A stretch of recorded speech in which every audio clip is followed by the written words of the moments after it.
কালারটা দেখে কেমন লাগছে? মনে হচ্ছে না লবণীয় হবে? অবশ্যই তাই হয়েছে। আসসালামু আলাইকুম এভরিওয়ান, আমি আইমানের মা। আমার চ্যানেল থেকে তোমাদেরকে স্বাগতম। আজকে শেফ হচ্ছে জামাইবাবু। জামাইবাবুকে দিয়ে হচ্ছে শেফ মুরগিটা কাটিয়ে নিয়েছি।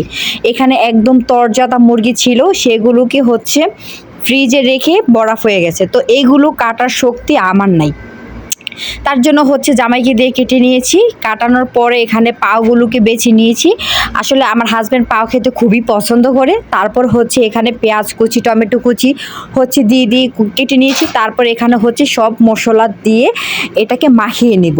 আসলে যত মাখানো হয় আমার কাছে মনে হয় যে এটার স্বাদ তত বেড়ে যায়। তো এখানে হচ্ছে ভালো করে মশলাটা দিয়ে দিব, সব মশলা দিয়ে দিব। তারপর এখানে দিয়ে দিয়েছিলাম একটু রোস্টের মশলা দিয়ে দিয়েছি যাতে করে ফ্লেভারটা ভালো আসে। তো এখানে হচ্ছে জাল জাল করে রান্না করবো, একদম কড়া জাল দিয়ে দিয়েছি যাতে করে এটা একদম জাল জাল হয়, খেতে যাতে নাক দিয়ে চোখ দিয়ে পানি বের হয়ে যায় সেরকম জাল যাতে হয়। তো এখানে অনেকগুলো মরিচের ফাঁকি দিয়ে দিয়েছি, দিয়ে তারপরে হচ্ছে এখানে আমি লবণ দিয়ে দিয়েছি স্বাদ মতো। তারপরে এখানে হচ্ছে দিয়ে দিব পেঁয়াজ কুচিটা, তারপর তেলটা দিয়ে ভালো করে হচ্ছে কষিয়ে নিব।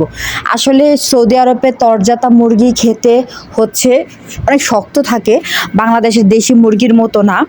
আসলে বাংলাদেশের যেই দেশি মুরগিটি এটি রান্না করলেই হচ্ছে নরম হয়ে যায়, সৌদি আরবের মুরগিগুলো হচ্ছে অনেক শক্ত থাকে।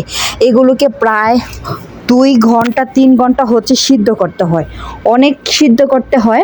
এগুলো একদমই নরম হতে চায় না, একদম শক্ত থাকে, কোনোভাবেই নরম হয় না। তো এখানে হচ্ছে ভালো করে সব কিছু দিয়ে এটাকে ভালো করে মাখিয়ে নিব। আসলে গরুর মাংস হোক বা মুরগির মাংস হোক, এটা মাখানেই হচ্ছে সবচেয়ে বড় টেস্ট। এখানে দেখো মাখানেই কালারটা জাস্ট ওয়াও ছিল, মানে কালারটা অনেক সুন্দর আসছিল। তো এখানে হচ্ছে ভালো করে হচ্ছে এটাকে ভালো করে মাখিয়ে নিব। হাত একটু জ্বলতেছিল, তারপরও ব্যাপার না, তরকারি যখন কেউ খেয়ে প্রশংসা করে তখন হাত জ্বলাটা কিন্তু এমনিতেই চলে যায়। আসলে আমরা মেয়েরা হচ্ছে একটু ইমোশনাল, আমরা কষ্ট করে রান্না করি। কেউ যদি একটু বলে যে খাবারটা অনেক মজা হয়েছে বা তরকারিটা আজকে অনেক ভালো হয়েছে, তখন কিন্তু আসলে আমাদের মনটাও ভালো হয়ে যায়, আমাদের সেই ক্লান্তটা দূর হয়ে যায়। আমরা মেয়েরা হয়েছি একটু আবেগী, যে যেটা বলে সেটাতে আমরা ইমোশনাল হয়ে যাই। তো সেটা আমারও বেলা হয়েছে, যেমন হচ্ছে এই খাবারটা দেখে বা তরকারিটা দেখে যখন সবাই বলেছে মজা হয়েছে বা খেতে অনেক ভালো হয়েছে, তখন আমার কাছে জাল বা ক্লান্তটা সবই দূর হয়ে গেছে। তো এখানে হচ্ছে হালকা পানি দিয়ে দিব। আর আমি যখন মাংস রান্না করি তখন হচ্ছে ব্লান্ডারটা না করে একটু আদা আর একটু রসুনটা ছেঁচে দিয়ে হচ্ছে এটা ভালো ফ্লেভার আসে, একদম তরজাতা ফ্লেভার আসে। তো এখানে হচ্ছে একটু হালকা পানি দিয়ে হচ্ছে এটা বসিয়ে দিব। আসলে মুরগি অনেকগুলো আনছে, তো সেই পাওগুলা যতগুলো ছিল সবগুলো পাও হচ্ছে এখানেই দিয়ে দিয়েছি, আজকে দিয়ে দিয়েছি। তো পাও খেতে অনেক ভালো লাগে, শক্ত মুরগির পা।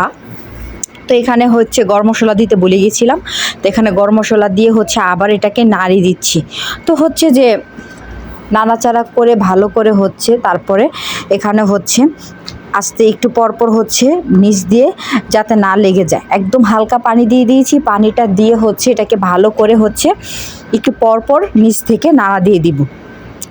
এটা রান্না করতে আমার প্রায় 3 ঘন্টা লাগছে, 3 ঘন্টা একদম নরম করতে, এত শক্ত থাকে এটা রান্না করতে প্রায় 3 ঘন্টা।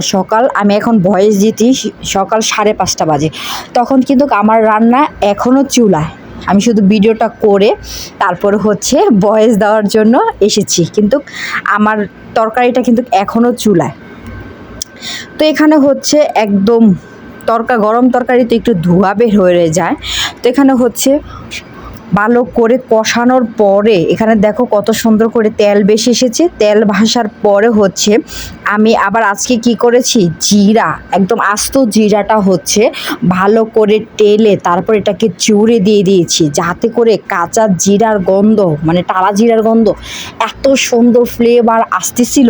তোমরা কিন্তু কালারটা দেখে অবশ্যই বলবা যে এটা কেমন হয়েছিল।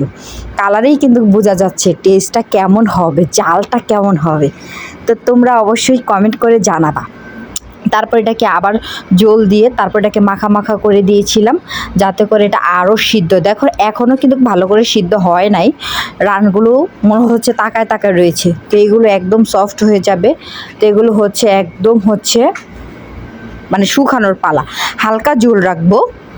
তো এটা হচ্ছে একদম লাস্টে এটা প্রায় হয়ে গেছে। তো এখানে আমি একটা মাংস খেয়ে দেখেছি প্রায় সিদ্ধ হয়ে গেছে। তো ভিডিওটা তোমাদের কাছে কেমন লাগলো তোমরা আশা করছি সম্পূর্ণ ভিডিওটা দেখবা, আর তরকারিটা অবশ্যই কমেন্ট করে জানাবা।